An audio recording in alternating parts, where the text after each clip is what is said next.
Entrevista do século. Conversas para pensar a realidade e a transformação do Espírito Santo.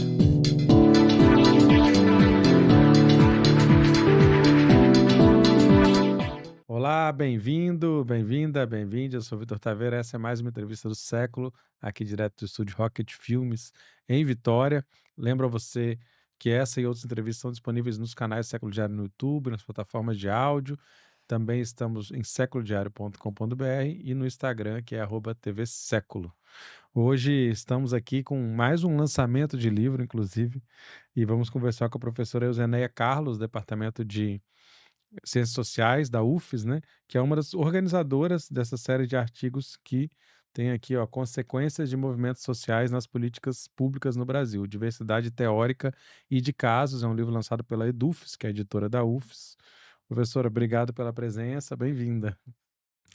Obrigada, Vitor. Eu que agradeço também pela oportunidade de estar aqui com vocês falando sobre esse livro, então, recém-publicado pela Edufes. Temos aqui, como o nome já diz, que é um temaço, né? É um tema muito interessante e principalmente já diz no título que é a diversidade de temas que aparecem aqui, né? Essa perspectiva de movimentos sociais e políticas públicas dentro de várias áreas, né? Direitos humanos, LGBT, mobilidade urbana, que mais?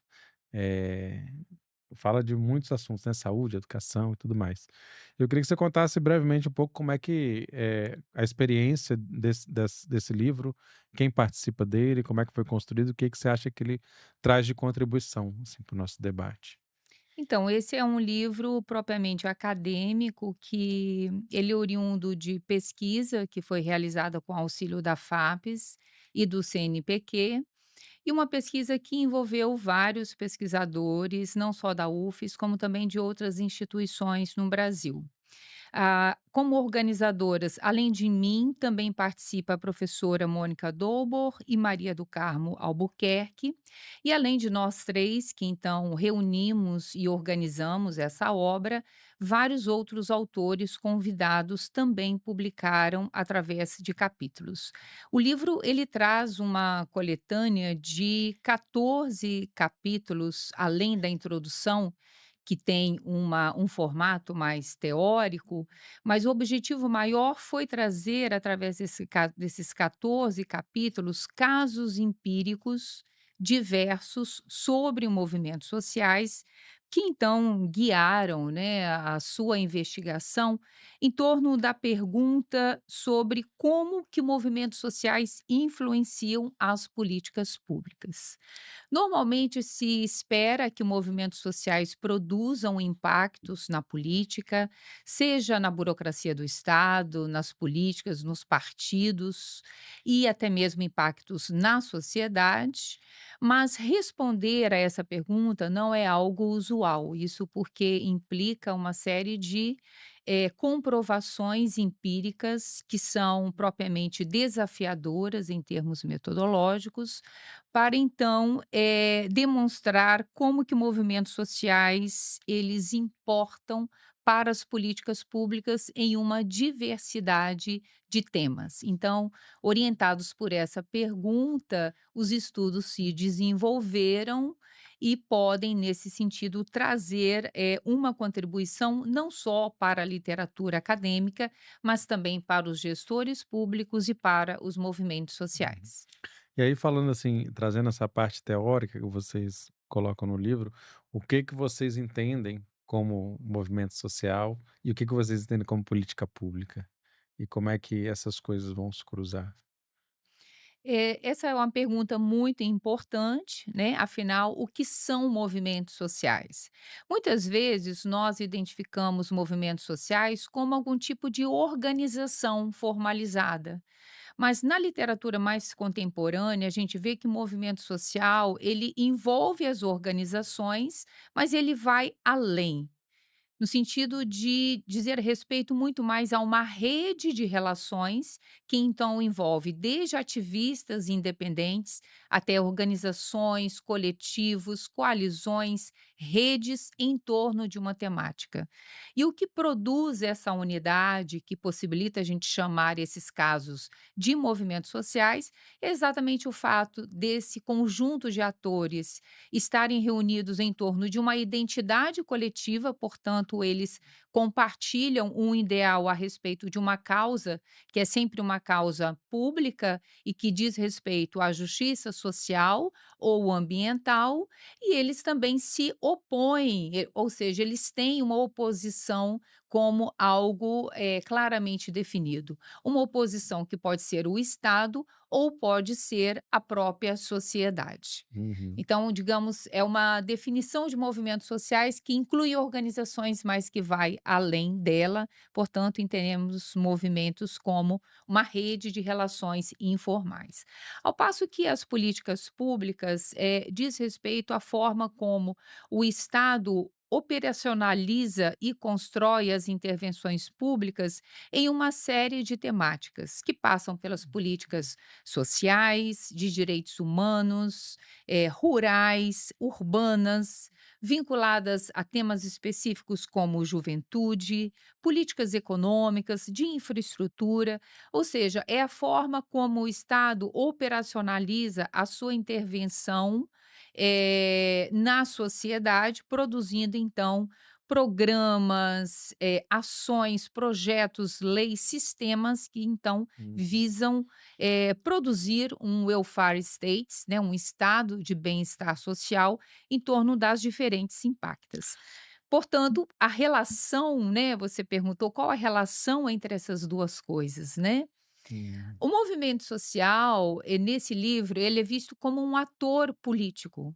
Portanto, assim como o executivo, o judiciário, o legislativo pode interferir na produção de políticas públicas, assim como os burocratas também produzem políticas públicas, entendemos que atores organizados da sociedade civil também interferem no processo de políticas públicas, né? Então, a relação é de coprodução, né, de políticas públicas através de ação coletiva, nesse caso, vinculada a movimentos sociais.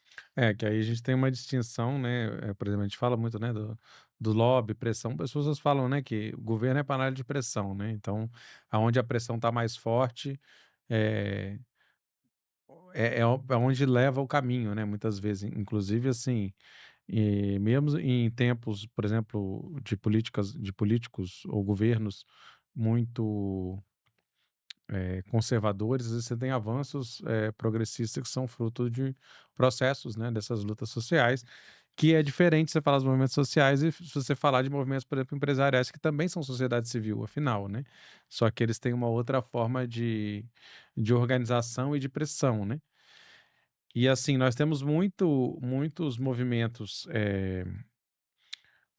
organizados da sociedade civil, mas existe muita dificuldade também de incidir, né, e aí você tem as várias esferas, né, tem a esfera federal, estadual e municipal. Acho que o livro passa, né, perpassa, né, independente, né, fala de casos concretos, independente da esfera e obviamente são lutas diferentes, mas o que que elas têm em comum, assim, o que que é necessário para que um movimento possa sair da reivindicação do protesto à proposta, como se falam, né, porque uma coisa é reivindicar, é sair na rua, é mobilizar e outra coisa é essa etapa de conquistar, né, que às vezes ela também é muito lenta, porque ela não é no tempo que os movimentos desejam, senão geralmente, enfrentando os tempos e a estrutura que o Estado precisa, né. Exatamente, Vitor. Você tocou num ponto fundamental, né? E é esse ponto que você coloca, em grande medida, orientou a pesquisa que deu origem a esse livro, né? Então, eu destacaria 2 pontos que esse livro tem a contribuir. Primeiro, pensar quais são, então, afinais, os efeitos, né? Se estamos, então, afirmando que movimentos sociais produzem consequências nas políticas públicas, que consequências são essas, né? E segundo, quais os elementos ou as condições que então favorecem essas consequências de movimentos sociais? Ou seja, como que os movimentos conseguem alcançar isso, né? Uhum. Evidentemente, como você colocou, nós temos muitas variáveis implicadas nisso, né? Por exemplo, o tipo de tema, então não é todo tema que ele é permeável aos poderes públicos e aos governos. Então, isso já traz complicadores para que os movimentos consigam afetar as políticas públicas.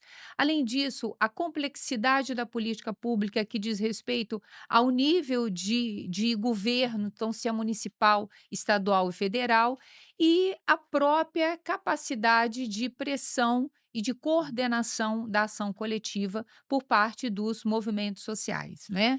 Então, daqui a pouco eu vou um pouco destacar essas condições que se mostraram comuns ao conjunto de O livro movimentos. une boas experiências, né, experiências, serve como De inspiração sucesso. talvez e de Aham. sucesso e caminhos, né, não há obviamente não há uma fórmula, né, o que você falou, há algumas coincidências que eu acho que a pesquisa científica pode trazer isso, mas não há obviamente cada situação é um caminho e tudo mais. E também o desafio da implementação, né, um desafio é você consolidar, conquistar a política, conquistá-la no papel e outro é a execução, a consolidação. Então são momentos muito diferentes, né, que eu acho que permeia os movimentos, né, esse acompanhamento, tem fases mais mobilizadoras, né, da luta e tal, tem outras fases que são menos mobilizadoras, mas são tão importantes quanto, né, que é, por exemplo, o passo da execução que nem sempre acontece, né, às vezes você tem a conquista lá, alguns avanços, mas que na prática as coisas andam em outros ritmos. Mas aí eu queria saber um pouco disso, o que que você enxerga, assim, de passos importantes, assim, a serem consolidados nesse caminho de conquistar políticas públicas a partir dos movimentos. Então, nós trabalhamos primeiro com movimentos, como você disse, progressistas, né?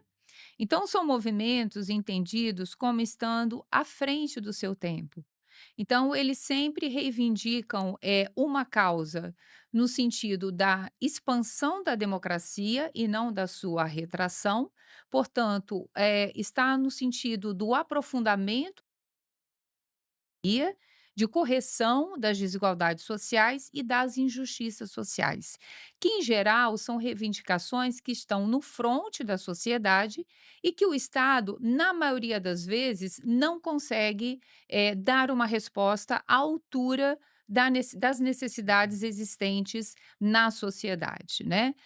Esses movimentos sociais, então, eles vão funcionar como um verdadeiro prelúdio, no sentido de demonstrar quais são, então, as reivindicações, as propostas de aprofundamento da democracia, no caso brasileira, que o Estado precisa investir. E certamente isso não é algo fácil de se alcançar, afinal, o próprio Estado, enquanto um conjunto de instituições e atores, não dá conta de responder a essas demandas da sociedade. E os movimentos sociais, nesse sentido, eles vão não só organizar a agenda política em torno dessas bandeiras, como também eles vão propor formas de se resolver esses problemas. Então, eu diria que esses movimentos sociais, eles não apenas lutam pela mudança do status quo, mas eles também apresentam alternativas sobre como o Estado pode solucionar questões de interesse público, sobretudo nos setores de políticas públicas onde o Estado não tem capacidades estatais, burocracias próprias, investimentos próprios, expertise própria, eu diria, para resolver esses problemas de interesse público. Então, esses movimentos, eles não só apresentam e constroem em termos cognitivos uma causa coletiva, mas eles também apontam para o Estado como isso pode ser feito, né?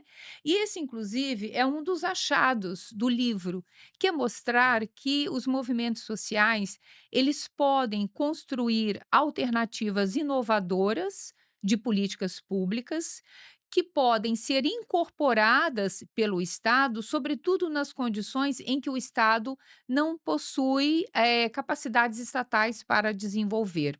Um exemplo que ocorreu no caso do Espírito Santo, já que no caso do Espírito Santo temos 2 ou 3 capítulos no livro que vão falar sobre o movimento estadual de direitos humanos, que é um movimento já com mais de 3 décadas de existência e que nós estudamos 2 grandes campanhas do movimento que ocorreu nos anos 90 e nos anos 2000, em torno da pauta tanto da impunidade como da pauta das violações no sistema prisional, e vimos que, dada a carência de expertise no governo estadual para tratar das questões de direitos humanos, afinal, no início dos anos 90, sequer a pauta dos direitos humanos era entendida como uma política pública, portanto, ainda não existia nenhuma secretaria, nenhum órgão voltado para a área de políticas públicas.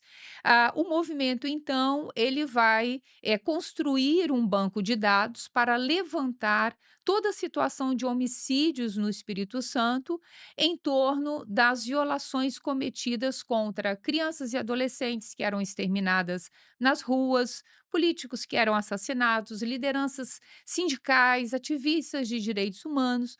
Ou seja, estou aqui me referindo a um contexto do início dos anos 90 de crime organizado, com penetração nos órgãos do Estado, inclusive no sistema judiciário e legislativo, com um braço armado em grupos de extermínio, como a Escuderia Detetive Lecoq, então, construindo toda uma realidade social em torno da violência e da impunidade desses grupos cometedores de crimes. Então, o movimento de direitos humanos ele vai criar um banco de dados para levantar esses homicídios e então comprovar através de evidências empíricas de que esses fatos estavam acontecendo. Posteriormente, o Estado, né, na segunda metade dos anos 90, vai incorporar esse banco de dados como um instrumento de política pública, porque ele exatamente vai propor a integração dos diversos órgãos para condensar as informações sobre homicídios, juntando Polícia Civil, militar, órgãos da saúde como o SESA, Corpo de Bombeiro, Polícia Rodoviária e etc., propondo então uma ação integrada em torno desse banco de dados, para então fundamentar as políticas em torno do combate à impunidade e à redução dos homicídios. Essa inovação que surge no movimento social, depois ela vai ser instrumentalizada pelo Estado, primeiro como banco de dados no Núcleo de Direitos Humanos e depois através do CIODES, que é o Centro Integrado de Informações Criminais, que é criado no início dos anos 2000 e até hoje existe no Espírito Santo e é uma referência de Centro Integrado de Informações Criminais, sendo então um instrumento fundamental para a mitigação e redução dos casos de homicídio e de violência em geral. Então, só para dar um exemplo de como movimentos sociais também produz iniciativas inovadoras que são consideradas viáveis de serem implementadas pelo Estado. Sem falar nos programas de proteção a vítimas e testemunhas ameaçadas, como o Provita, o PPCAM, o PPDDH, que também têm origem no movimento de direitos humanos, surge na sociedade civil e que depois é institucionalizado pelo Estado, E esse né? movimento continua cobrando do Estado a implementação, a continuidade do programa, né?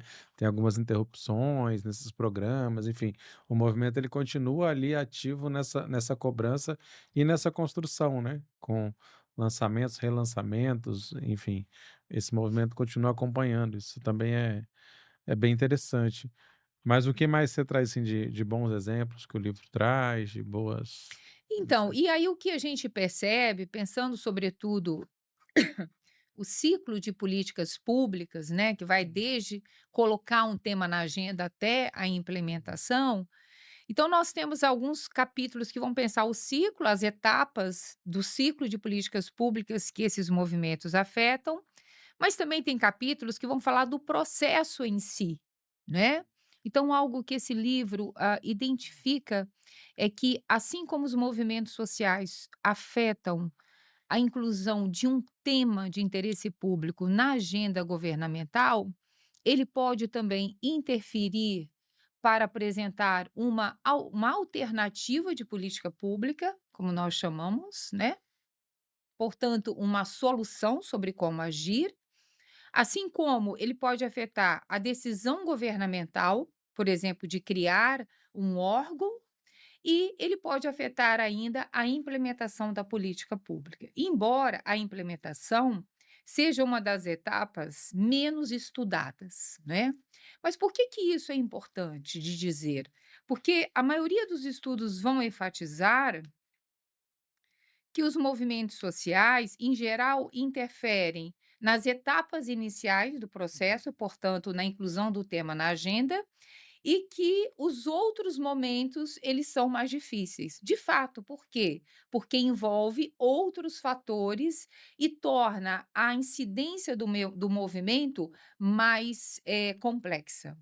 Por exemplo, no caso da influência na decisão política, nós identificamos desde a influência na construção de um plano, como, por exemplo, o Plano Estadual de Combate à Violência contra a Mulher, um plano recente no Espírito Santo, como o Plano de Combate à Violência LGBTQIA+, e várias outras temáticas. Assim como a decisão governamental de construir órgãos na burocracia pública, que é algo fundamental para que a política pública, então, se estruture como tal. Um exemplo que eu daria em 2016 foi a criação, da Secretaria Estadual de Direitos Humanos, né, além da recém-criada Secretaria Estadual de Direitos das Mulheres. Só para dar, 2 exemplos e não sair, então, da área dos direitos humanos. Mas afinal, como que os movimentos podem interferir na etapa de implementação? Já que implementação, em geral, ela é produzida por burocratas do Estado. Algo que cresceu muito no Brasil, da Constituição de 88 para cá, foi exatamente a atuação de organizações de movimentos na execução de políticas públicas.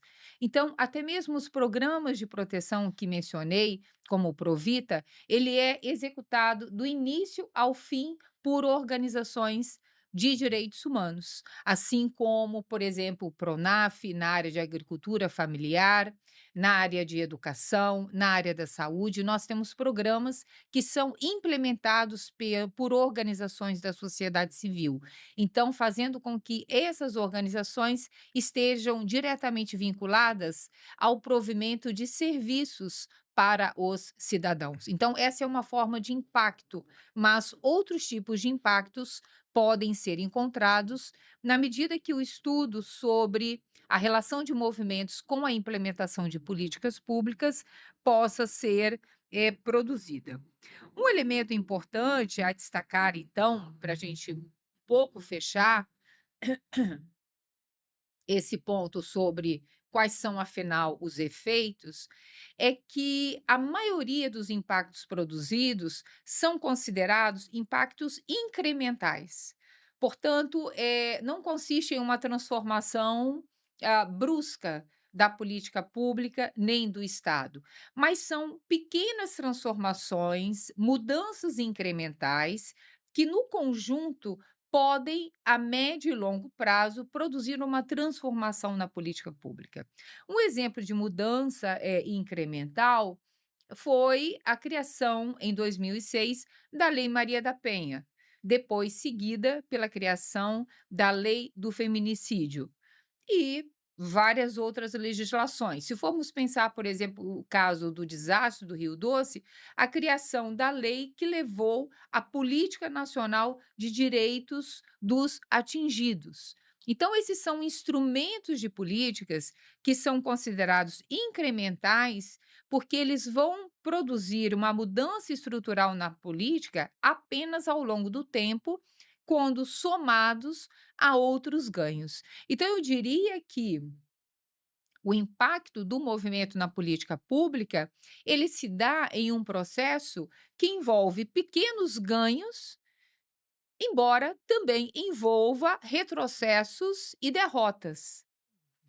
E o conjunto desses ganhos ao longo do tempo, de 10 anos, por exemplo, pode produzir mudanças incrementais no sentido de transformar a política pública. Então, imagine, por exemplo, uma das áreas que nós estudamos no livro, que é a área da criança e adolescente, que a lei orgânica que garante o direito das crianças e adolescentes, ela é criada em 1993 através da ação de movimentos sociais que surgem no período da transição e da elaboração da Constituição Cidadã, e quase 10 anos depois é que será criado o Sistema Nacional de Assistência Social, o SUAS, que então vai garantir os direitos das crianças e adolescentes, mas também de outros setores vulnerabilizados no rol da assistência social no paradigma da garantia de direitos, né. Então observe, dei um exemplo de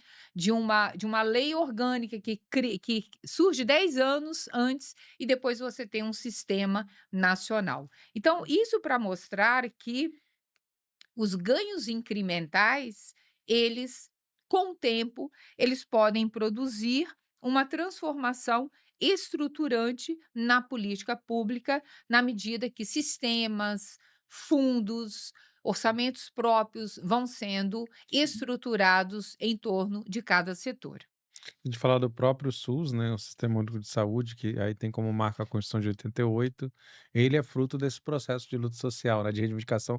E você falou de uma coisa que eu acho que é criar esse imaginário social, né? Para que o SUS existisse, as pessoas tiveram que falar, é possível que exista um sistema público gratuito e universal, né? O que não era nem imaginável, talvez, nessa época. Então, os movimentos têm esse papel também de fazer sonhar, de imaginar, e essas conquistas são fruto, na verdade, desses processos. E aí, eh, também depende da conjuntura muito, né? Eu acredito que a atuação do movimento, ela vai ser efetiva se ela entender a conjuntura na que ela está, né, fora outras questões, né, não quer dizer que você pode fazer o melhor e não conseguir conquistar, né, mas dependendo da conjuntura e da estratégia e das táticas aplicadas, você pode ter a diferença, né, fazer a diferença. E aí, eu vou trazer um caso que eu acho, né, não tá no livro, mas que muito emblemático, assim, da área da cultura, que é as conquistas feitas no governo Bolsonaro, que é um governo radicalmente contra, né, o progressismo e contra, a cultura mesmo, né, que tinha um outro projeto de cultura onde é aprovado, né, a Lei Aldir Blanc e a Lei Paulo Gustavo, que representam simplesmente os maiores investimentos da história da cultura, de uma maneira descentralizada, né, chegando até a ponto, chegando a todos os estados, praticamente todos os estados e municípios, todos que quiseram aderir, né, que é uma política absolutamente nova que entra justamente no período mais, horrível, né, de um governo e de uma pandemia, né. Então a pandemia, eh, e a paralisação do setor um tecido social que já existia, consegue organizar essa narrativa, colocar ela, no Congresso de uma maneira que não fosse possível que os parlamentares se manifestassem contra, né, porque no momento de pandemia como que você vai ser contra, né, um projeto que vai beneficiar com recurso que já era da cultura, sem mexer em nada, né. Então teve uma sagacidade e uma articulação política de colocar isso também para todo o Brasil, de fazer uma pressão de modo que conseguiu amarrar, né, e aí a consequência é a política nacional, né, Aldir Blanc, que agora tem um prazo pelo menos de 5 anos, eh, de uma continuidade, né, dessa política descentralizada, né, do recurso federal descentralizado, já é um pouco do que você falou de um outro patamar, né, ainda tem que ver o que vai acontecer depois, mas que começa a estruturar já uma coisa, que há muito tempo vinha sendo falado, que é um sistema nacional de cultura, né. Tô falando que é uma área que eu entendo um pouco mais, mas eu acho que é uma coisa E é que um se excelente que se repete, né, em outros exemplo. casos. Exatamente. A área da cultura é um exemplo muito bom, inclusive vários colegas estão estudando, né, as transformações na área da cultura, tanto no sentido, da consolidação da cultura como uma política pública que aconteceu nos anos, 2003 em diante, como o retrocesso nessa política em tempos recentes. E ao você destacar esse caso, você acaba, trazendo, né, a questão dos elementos que interferem, digamos, no sucesso e no fracasso dos movimentos sociais, né.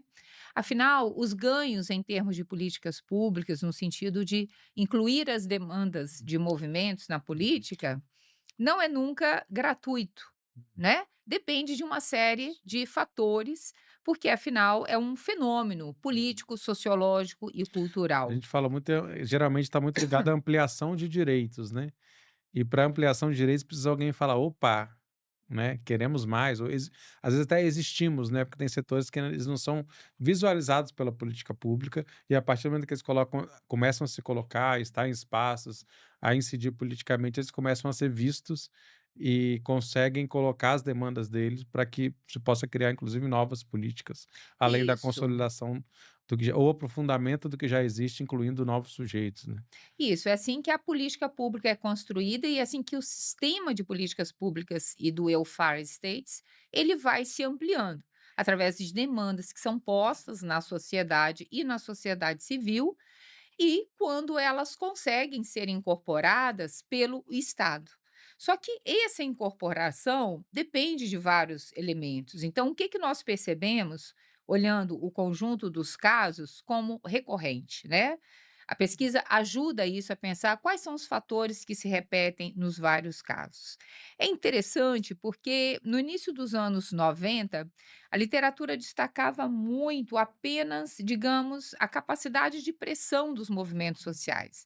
Então, se defendia muito a ideia de que o tipo de organização do movimento ela interferia, o tipo de estratégia utilizada, se era uma estratégia mais disruptiva, combativa, agressiva, ou uma estratégia mais pacífica e de negociação, né? O tipo de apoio que essa causa tinha na opinião pública ou não. Isso é Ou muito seja, determinante, né. isso é muito determinante, mas até 20 anos atrás, os estudiosos destacavam muito a as condições referidas ao próprio movimento em si, sem olhar muito para isso que você acabou de destacar, que é o contexto político. O fato é que a literatura vai avançar no sentido exatamente de mostrar que não é apenas a forma como o movimento age que explica o sucesso alcançado, mas também a forma como esse modo de agir ele vai interagir com o contexto político. Isso significa que depende da capacidade de permeabilidade do Estado a determinadas demandas. Então, o Estado vai ser mais ou menos refratário a certas reivindicações. Depende da existência de alianças poderosas no plano do Estado, seja ela no legislativo, no judiciário e no executivo, e também de aliados nos partidos políticos e também em outros movimentos sociais, ou seja, depende de toda uma coalizão política para que esse movimento social ele consiga fazer chegar a sua reivindicação nos poderes constituídos. Não é à toa que os movimentos sociais almejam influenciar os processos político-eleitorais, né? Ou seja, porque eles sabem que eles precisam ter aliados poderosos no Estado para eles conseguirem fazer chegar as suas reivindicações e então serem convertidas em políticas públicas. Então, o que o livro vai trazer é que, na verdade, não é uma única condição que explica o sucesso do alcance do objetivo do movimento social, mas um conjunto de elementos que se combinam de uma maneira peculiar, porque é caso a caso, e que essa combinação é que é explicativa dos resultados. Então, em geral, isso envolve, por exemplo, Pelo lado do movimento social, o uso de repertórios de ação que vão desde os protestos públicos, como as marchas e passeatas, até as mesas de negociação e a ocupação de espaço nas chamadas instituições participativas, como conselhos, conferências, assim também como a produção de lobby, né? Ou seja, então passa por uma questão que é uma diversidade de repertórios de ação. Portanto, esses movimentos sociais que incidem nas políticas públicas não se resumem a protestos, eles fazem protestos, mas eles também agem institucionalmente, inclusive ocupando cargos públicos na esfera governamental, né, através de ativistas que ocupam esses espaços, a área da cultura mesmo que você mencionou, isso é bastante emblemático. E eles podem também utilizar, em termos de repertórios, o acionamento de organizações intergovernamentais, como na área de direitos humanos, a OEA, a ONU, a OIT, a Organização Mundial de Saúde e outras organizações que estão fora das fronteiras domésticas para então pressionar o governo, né, o Estado, a agir em prol das demandas dos movimentos sociais. Então, um caso emblemático no Espírito Santo foi em torno da campanha contra as violações do sistema prisional, onde os presídios, né, que foram na mídia nacional ditos como as masmorras capixabas, né, presídios da época das trevas da Idade Média, eles foram então alguns reformados, outros deixaram de existir, novos foram criados apenas após a medidas da ONU e da OEA, imputando ao governo brasileiro e capixaba a necessidade de alterar as condições de violações extremas aos direitos humanos no sistema prisional capixaba. Então, só para dar um exemplo de como esses movimentos também podem utilizar repertórios multiescalares na medida que a arena doméstica ela se apresenta muito resistente a pressões por parte dos movimentos sociais. Uhum. Então, esse conjunto de estratégias, em todos os casos, se mostrou muito importante, né? Então, portanto, a forma como os movimentos agem influencia nos resultados. Um outro conjunto de variáveis que também se destacou é a capacidade da coalizão. Então, em geral, os movimentos sociais que produzem coalizões com atores tanto da sociedade civil como do Estado, eles alcançam um poder de pressão maior, né? Então, de novo, trazendo um exemplo aqui do Espírito Santo, não sei se você se lembra, no final da década de 90, o Fórum Reage Espírito Santo, Sim. né? Uhum. Esse Fórum Reage Espírito Santo, ele vai ser constituído exatamente no pico da campanha contra a impunidade, portanto, quase 10 anos depois de iniciada uma campanha, e ele consegue chegar ao desfecho final dessa campanha, portanto, alcançando os objetivos do movimento, porque ele exatamente vai produzir uma coalizão política ampla que inclui vários setores da sociedade civil, vários grupos religiosos, né, de igrejas, diferentes igrejas cristãs, vários partidos políticos e personalidades políticas, inclusive com a inclusão da OAB e do Ministério Público Estadual. À época ainda não existia a Defensoria Pública. Então, é um exemplo de que a formação de coalizão incluindo atores da sociedade civil e do sistema político, ele se mostra mais eficaz para que os movimentos consigam incidir politicamente nas ações governamentais. E o terceiro conjunto de elementos que o livro destaca enquanto condicionantes é o arranjo institucional em torno da política pública, né? Isso envolve a permeabilidade do Estado àquela demanda, então dificilmente o movimento vai conseguir incluir no Estado uma pauta que seja contrária ao programa governamental, né, isso os estudos já demonstraram, né. Então tem pautas que elas são mais refratárias, né, Sim. e que o Estado é mais resistente, porque isso pode envolver uma oposição ao programa do governo, mas isso também pode envolver um custo político em termos de custo eleitoral, se essa demanda for uma demanda muito polêmica na sociedade, como algumas pautas de direitos humanos, algumas pautas de gênero, que, a gente vê que não há uma opinião pública, homogeneamente constituída em torno desse tema, então isso representa um custo político eleitoral para governos que então acabam, se tornando menos permeáveis a determinadas pautas que possam representar perdas em termos do programa governamental. Portanto, há que se ter uma certa coincidência, similaridade entre as reivindicações dos movimentos e os projetos, políticos dos governantes, né.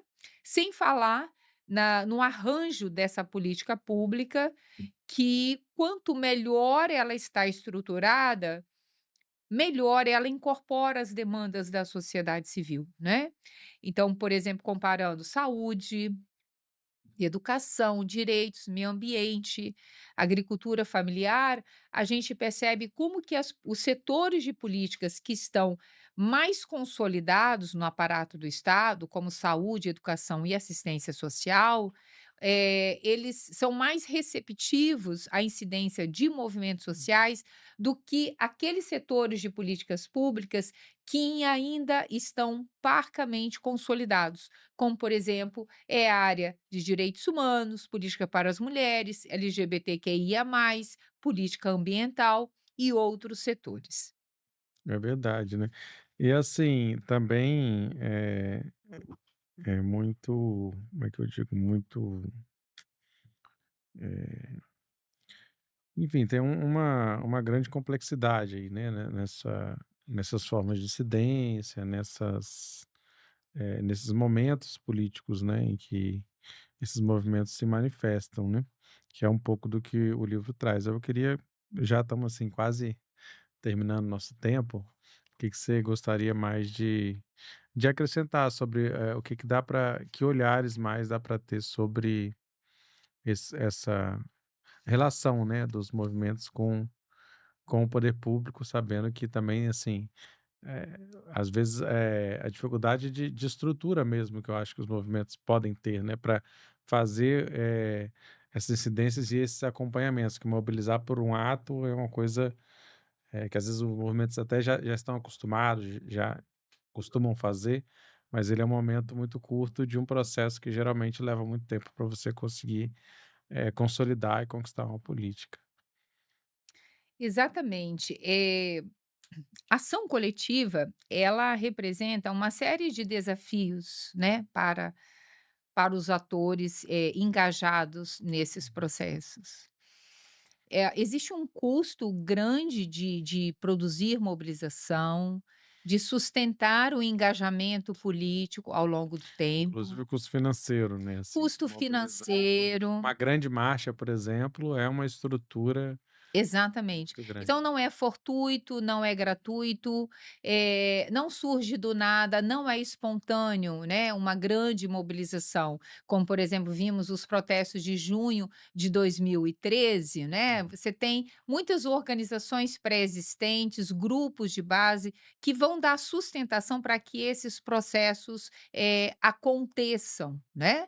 Então essas grandes mobilizações e até mesmo o ativismo que acontece em momentos que não são momentos de marchas, em protestos, eles necessitam de um investimento grande por parte dos ativistas e das suas organizações, que passa por tempo, investimento financeiro, informação, estudo, dedicação, articulação, construção de redes, busca de acessos nas instituições.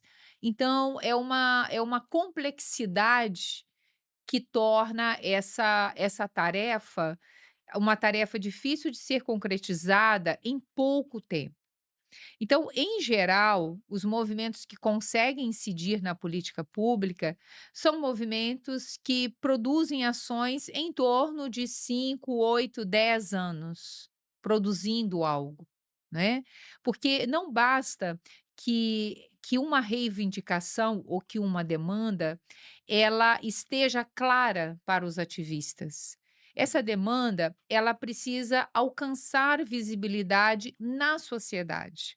Ou seja, os movimentos sociais, eles fazem um trabalho não só de construir um enquadramento interpretativo a respeito de uma injustiça social ou ambiental, mas também eles precisam conseguir transmitir isso para a sociedade e fazer com que esse enquadramento passe a ser reconhecido como um enquadramento que constitui o interesse coletivo.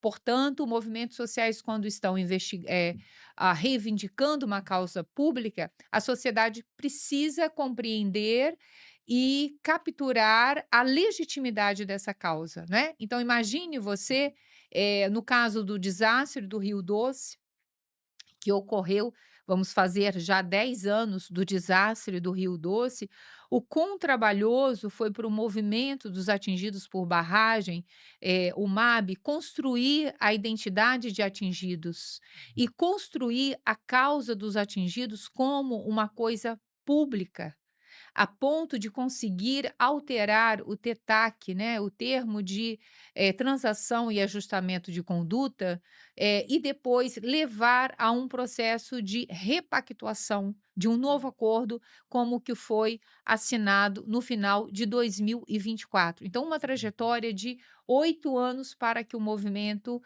conseguisse que isso ocorresse. Então, isso envolveu a construção da causa dos atingidos como uma causa pública que passa então a ser reconhecida em sua legitimidade pela sociedade, portanto, ampliando a pressão produzida sobre os poderes constituídos, e isso envolveu também uma articulação do MAB com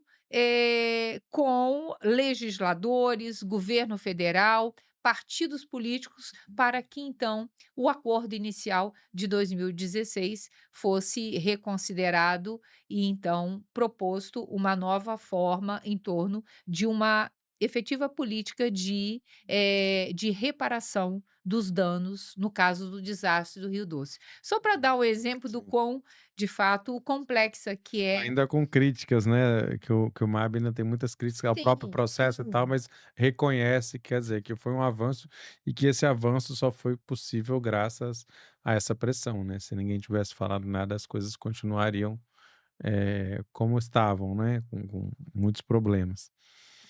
Mas aí só para avisar aí para quem estiver assistindo, né, ainda em tempo, o lançamento do livro Consequências de Movimentos Sociais nas Políticas Públicas no Brasil, Diversidade Teórica e de Casos, na quinta-feira, não é isso? Dia 26 de junho, no às centro, 18 horas. 18 horas, no Centro Cultural Triplex Vermelho. Vai ter um debate, não é isso? Isso. Ali e em seguida o lançamento, né, venda e assinaturas dos livros para quem comparecer lá no Centro Cultural Triplex Vermelho. Fica no centro de Vitória, no coração do centro de Vitória ali, né, perto da Praça Costa Pereira, para quem não conhece ainda, então fica o convite também. Tá bom? Bom, obrigado, agradeço. Obrigada também. Gostaria de agradecer pelo convite para participar desse importante canal.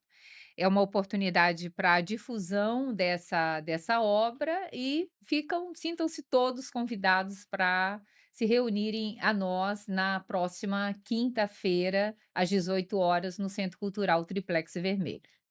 Beleza, agradeço a todos aí pela escuta. Essa foi a entrevista do Século, produção e locução minha, Vitor Taveira, e apoio do Alexandre Bisinotto aqui no estúdio Rocket Filmes. A gente volta em breve aí. Convido vocês para acessarem o YouTube, o Spotify, plataformas de áudio e também acompanhar as novidades em séculodiario.com.br, com nossa equipe de jornalistas sempre trazendo novidades sobre o Espírito Santo. Obrigado, até logo. Entrevista do Século. Conversas para pensar a realidade e a transformação do Espírito Santo.